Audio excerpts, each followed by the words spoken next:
ദർബാർ ഹാളിൽ നിന്ന് Sijo V John കൂടി ചേരുന്നുണ്ട്. സിജോ, 9 മണിയോടുകൂടി അദ്ദേഹത്തിന്റെ വീട്ടിൽ നിന്ന് ദർബാർ ഹാളിലേക്ക് കൊണ്ടുവരാൻ കഴിയുമെന്ന് പ്രതീക്ഷിക്കുന്നുണ്ട്. ഇപ്പോഴും അവിടേക്ക് ഒരുപാട് ആളുകൾ എത്തിക്കൊണ്ടിരിക്കുന്നു. രാഷ്ട്രീയ പ്രവർത്തകർ മാത്രമല്ല, അദ്ദേഹവുമായി ഒരുപക്ഷെ ഒരിക്കലും നേരിട്ട് ബന്ധപ്പെട്ടിട്ടില്ലാത്ത ആളുകൾ പോലും VS എന്ന 2 അക്ഷരത്തിന്റെ ജനസമ്മതിയിൽ മതിമറന്നുകൊണ്ട് വീട്ടിലേക്ക് എത്തുന്ന, അവർ അതിന്റെ ഒരു സങ്കടം രേഖപ്പെടുത്തുന്ന, കണ്ണീരണിഞ്ഞുകൊണ്ടാണ് എല്ലാവരും ആ വീട്ടിൽ നിന്ന് പുറത്തേക്ക് ഇറങ്ങി വരുന്നത്.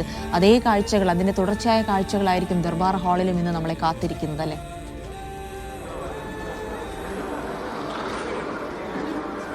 തീർച്ചയായും ഇന്നലെ നമ്മൾ വൈകുന്നേരം മുതൽ കാഴ്ചകൾ കാണുകയാണ്. ആയിരക്കണക്കിന് ആളുകളാണ് സംസ്ഥാനത്തിൻ്റെ തന്നെ വിവിധ ഭാഗങ്ങളിൽ നിന്ന് VS കാണുവാനും അന്തിമോപചാരം അർപ്പിക്കാനും വേണ്ടി തിരുവനന്തപുരം നഗരത്തിലേക്ക് എത്തിയിരുന്നത്. ഇന്നലെ AKG പഠന ഗവേഷണ കേന്ദ്രത്തിൽ VS മൃതദേഹം പൊതുദർശനത്തിന് വെച്ചപ്പോൾ 9 മണി വരെ അവിടെ പൊതുദർശനം ഉണ്ടാകുമെന്നാണ് അറിയിച്ചിരുന്നത്. പക്ഷേ എത്രയോ സമയം കഴിഞ്ഞാണ്, ഒരു 12 മണിക്ക് ശേഷമാണ് VS മൃതദേഹം അവിടെ നിന്ന് എടുക്കാൻ സാധിച്ചത്. ആ മണിക്കൂറുകളോളം ആളുകൾ ഇങ്ങനെ നിരനിരയായി നിൽക്കുകയായിരുന്നു VS കാണുന്നതിന് വേണ്ടിയിട്ട്. VS മൃതദേഹം അവിടെ എത്തിക്കുന്ന സമയത്ത് ഏറെ സമയം, ഏകദേശം എനിക്ക് തോന്നുന്നു 1/2 മണിക്കൂറിൽ അധികം കഷ്ടപ്പെട്ടു ആളുകളെ അകത്തേക്ക് കയറ്റിവിടുന്നതിന്. അതിന് പ്രധാനപ്പെട്ട കാരണം എന്ന് പറഞ്ഞു കഴിഞ്ഞാൽ, ഇങ്ങനെ ആളുകൾ വിവിധ ഇടങ്ങളിൽ നിന്ന് വന്നിരുന്ന ആളുകൾ ഇങ്ങനെ തടിച്ചു കൂടി നിൽക്കുകയായിരുന്നു. ആളുകൾ ഒരു സൈഡിൽ നിന്ന് കയറുമ്പോൾ മറു സൈഡിൽ നിന്നും ആളുകൾ കടന്നു വരും. അപ്പോൾ പലയിടങ്ങളിൽ നിന്ന് ആളുകൾ വന്നിട്ട് പോലീസിന് പോലും നിയന്ത്രിക്കാൻ പറ്റാത്തൊരു സാഹചര്യത്തിലേക്കാണ് പോയിരുന്നത്. അത്തരം ഒരു കാഴ്ചയാണ് ഇന്നലെ ആ ഒരു മണിക്കൂറുകളിൽ VS വിയോഗം സംഭവിച്ച ആ മണിക്കൂറുകളിൽ ഉണ്ടായത്. പാർട്ടി അവിടെ എത്തിയാൽ, ഓഫീസിൻ്റെ അവിടെ എത്തിയാൽ VS അന്തിമോപചാരം അർപ്പിക്കാൻ വളരെയധികം ബുദ്ധിമുട്ടുണ്ടാകും എന്നറിഞ്ഞിട്ട് പോലും അത് ആളുകൾ അവിടെ എത്തി. അപ്പോൾ ഇന്ന് ഇപ്പോൾ ദർബാർ ഹാളിലോട്ട് VS കൊണ്ടുവരുമ്പോൾ 9 മണിക്കത്തേക്ക് VS ഇവിടെ എത്തിക്കുമെന്നാണ് പ്രതീക്ഷിക്കപ്പെടുന്നത്. എന്നാലും അത് കുറച്ചുകൂടി സമയം വൈകാനുള്ള സാധ്യതയുണ്ട്. എന്നാലും 9 മണിക്ക് ശേഷം കൊണ്ടുവരുമ്പോൾ സമൂഹത്തിൻ്റെ വിവിധ തലത്തിലുള്ള ആളുകൾ, ആയിരക്കണക്കിന് ആളുകൾ ഇങ്ങോട്ട് എത്തുന്ന കാര്യത്തിൽ യാതൊരു സംശയമില്ല. അതിനുള്ള ആളുകൾ ഇങ്ങനെ പലയിടങ്ങളിൽ നിന്നായി വന്നുകൊണ്ടിരിക്കുകയാണ്. നമ്മൾ VS കാണണം, നമ്മളോട് തന്നെ വ്യക്തിപരമായി പല ആളുകളും ഫോണിലൂടെ വിളിച്ച് ചോദിക്കുന്നുണ്ട്, എങ്ങനെയാണ് ഇതിൻ്റെ ക്രമീകരണങ്ങൾ എന്ന് ചോദിക്കേണ്ടത്. അത് എൻ്റെ നാട്ടിലുള്ള ആളുകൾ ഉൾപ്പെടെയുള്ള ആളുകളുണ്ട്. അപ്പോൾ അങ്ങനെ സംസ്ഥാനത്തിൻ്റെ വിവിധ ഇടങ്ങളിൽ നിന്നുള്ള ആളുകൾ അങ്ങനെ VS കാണുവാനും അന്തിമോപചാരം അർപ്പിക്കുവാനും വേണ്ടി എത്തുകയാണ്. എന്തായാലും ദർബാർ ഹാളിലാണ് അതിനുള്ള ക്രമീകരണമുള്ളത്. ഇനി വീട്ടിൽ നിന്ന് ഇറക്കി കഴിഞ്ഞ് കഴിഞ്ഞാൽ, ഇങ്ങോട്ട് കൊണ്ടുവന്ന് കഴിഞ്ഞാൽ അതിനുശേഷം തിരുവനന്തപുരത്ത് അന്തിമോപചാരം അർപ്പിക്കാനുള്ള ഒരു സ്ഥലം എന്ന് പറയുന്നത് ദർബാർ ഹാളാണ്. ഇവിടെ എത്തുന്ന ആളുകൾക്ക് മുഴുവൻ അന്തിമോപചാരം അർപ്പിക്കാനുള്ള എല്ലാ സമയം, അതിനുള്ള ക്രമീകരണം നൽകും, അല്ലെങ്കിൽ അതിനുള്ള അവസരം ഉണ്ടാകുമെന്നുള്ളത് തന്നെയാണ് അറിയിക്കുന്നത്. നമ്മളിപ്പോൾ ദർബാർ ഹാളിലെ ദൃശ്യങ്ങളാണ് കാണുന്നത്. ഉന്നത പോലീസ് ഉദ്യോഗസ്ഥർ ഉൾപ്പെടെ ഇവിടെ എത്തി ഇവരുടെ സുരക്ഷാ ക്രമീകരണങ്ങളെല്ലാം രാവിലെ തന്നെ പൂർത്തിയാക്കിയിരുന്നു. ഒരു 100-150 പോലീസുകാരോളമാണ് ഇവിടെ ഇതിന് ഹാളിൽ രാവിലെ ഉണ്ടായിരുന്നത്. അതിനുശേഷം വ്യത്യസ്ത സ്ഥലങ്ങളിലേക്കായി അവരെ ക്രമീകരിച്ചിരിക്കുകയാണ്.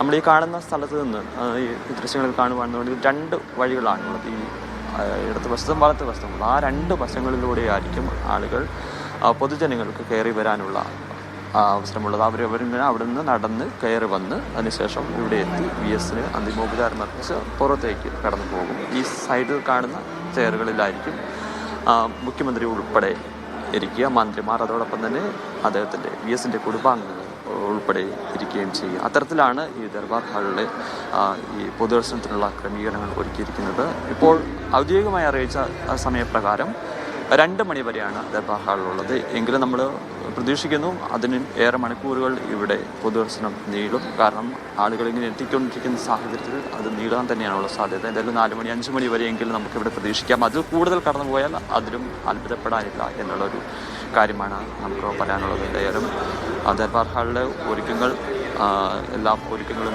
നടന്നുകൊണ്ടിരിക്കുകയാണ്. VS ഇങ്ങോട്ട് കൊണ്ടുവന്നു കഴിഞ്ഞാൽ മുഖ്യമന്ത്രി, ഇവിടെയാണ് സർക്കാരിന് ഔദ്യോഗികമായി ഒരു ചടങ്ങുകൾ നൽകുക. മുഖ്യമന്ത്രി പിണറായി വിജയൻ അറിയിപ്പ് സമർപ്പിക്കുന്നതോടൊപ്പം തന്നെ ഗവർണർ എത്തും. അങ്ങനെ മന്ത്രിമാർ, രാഷ്ട്രീയ, സാംസ്കാരിക, സാമൂഹ്യ രംഗത്തുള്ള നിരവധി ആളുകൾ ഇവിടെ എത്തും. അദ്ദേഹത്തിന് VS അവസാനമായി ഒരു വിടവാങ്ങൽ നൽകും, ആദരവർപ്പിക്കും എന്ന് തന്നെയാണ് നമ്മൾ പ്രതീക്ഷിക്കുന്നത്. എന്തായാലും ഇന്നലെ അദ്ദേഹത്തിൻ്റെ വിയോഗം അറിഞ്ഞ സമയം മുതൽ തന്നെ സംസ്ഥാനത്തിൻ്റെ വിവിധ ഭാഗങ്ങളിൽ നിന്ന് ആയിരക്കണക്കിന് പ്രവർത്തകരാണ് എത്തുന്നത്. നമ്മൾ ഇന്നലെ കാഴ്ചകൾ കണ്ടതാണ്. കണ്ണേ കരളേ VS എന്ന വി എസിന് ആ മുദ്രാവാക്യം വിളിക്ക് ആ നടുവിലൂടെയാണ് ഈ പ്രവർത്തകർ പല ആളുകളും ഇങ്ങനെ കയറി വന്നിരുന്നത്. അവിടെ കേസിൻ്റെ അടുത്ത് അവിടെ എത്തിക്കുന്ന സമയത്ത് ആ സമയം മുതൽ ആ മുഴുങ്ങിക്കിഴക്കുകയാണ് ആ മുദ്രാവാക്യം മുഴുങ്ങിക്കിഴക്കുകയാണ്. അത് നിലച്ചിട്ടില്ല. രാത്രിയിലും വി എസിൻ്റെ അവിടെ വീട്ടിലെത്തിക്കുന്ന സമയത്ത് പോലും ആ മുദ്രാവാക്യമാണ് മുഴുങ്ങിക്കേട്ടത്. എന്തായാലും ആളുകൾക്ക് ഇപ്പോഴും വി എസിൻ്റെ വിയോഗം ഉൾക്കൊള്ളാൻ സാധിച്ചിട്ടില്ല. അത്രയും ഒരു നൂറ്റാണ്ടിൻ്റെ കമ്മ്യൂണിസ്റ്റാണ്, ഒരു പോരാട്ട വീര്യത്തിൻ്റെ വിപ്ലവ വീര്യത്തെയാണ് നഷ്ടമാകുന്നത്.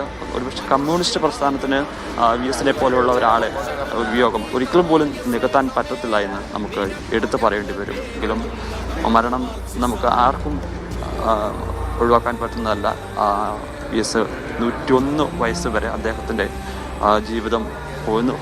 ഒരു പോരാട്ടമായിരുന്നു ആ ജീവിതമെന്ന് എടുത്ത് പറയേണ്ടി വരും. നമ്മുടെ വി എസ് ആശുപത്രിയിലാകുന്ന സമയത്ത് ഇതിനു മുമ്പും 2019 മുതൽ അദ്ദേഹം പക്ഷാഘാതത്തെ തുടർന്ന് ആശുപത്രിയിലാവുന്നു. അതിനുശേഷം തുടർ ചികിത്സകൾ ഉണ്ടായിരുന്നു. തവണയും ജൂൺ 23-ാം തീയതി ആശുപത്രിയിലാവുന്ന സമയത്തും അതീവ ഗുരുതരാവസ്ഥയിലായിരുന്നു ആ സാഹചര്യമാണ് ഉണ്ടായിരുന്നത്.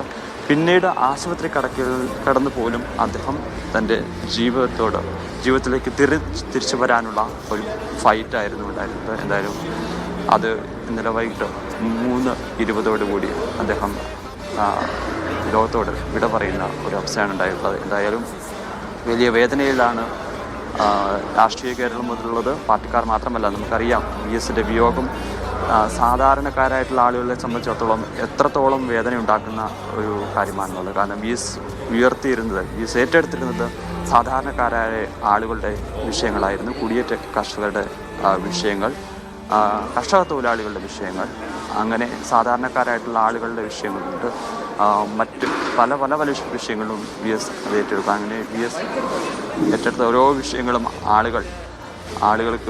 ആളുകളിലോട്ട് എത്ര ചെന്നിട്ടുണ്ട്, ഇറങ്ങി ചെന്നിട്ടുള്ള ഒരു നേതാവാണ് എന്നുള്ളത് തന്നെ നമുക്ക് എടുത്തു പറയേണ്ട ഒരു കാര്യമാണ്. അതുകൊണ്ട് വി എസിനെ കാണാൻ വഞ്ചനാവലി ആയിരക്കണക്കിന് ആളുകൾ, 10,000-കണക്കിന് ആളുകൾ കണ്ണേ കരളെ വി എസ് എന്ന് വിളിച്ചുകൊണ്ട് തിരുവനന്തപുരത്തേക്ക് എത്തുമെന്ന് നമ്മൾ പ്രതീക്ഷിക്കുന്നു. ഇന്നലെ നമ്മൾ കണ്ട കാഴ്ചയാണ്. അതിനേക്കാൾ എത്രയോ ആയിരക്കണക്കിന് ആളുകളാവും വരുന്ന മണിക്കൂറുകളിൽ ഇങ്ങോട്ട് എത്തുക എന്നാണ് പ്രതീക്ഷിക്കപ്പെടുന്നത്. എന്തായാലും ആളുകളൊക്കെ വരുന്നതും സാഹചര്യത്തിൽ അത് കൃത്യമായി തന്നെ നിയന്ത്രിച്ചുകൊണ്ട് ആളുകൾക്ക് ബുദ്ധിമുട്ടുണ്ടാകാത്ത രീതിയിൽ വി എസിന് അന്തിമോപചാരം അർപ്പിക്കാനുള്ള എല്ലാ ക്രമീകരണങ്ങളുമാണ് ഇപ്പോൾ പൂർത്തീകരിച്ചിട്ടുള്ളത്.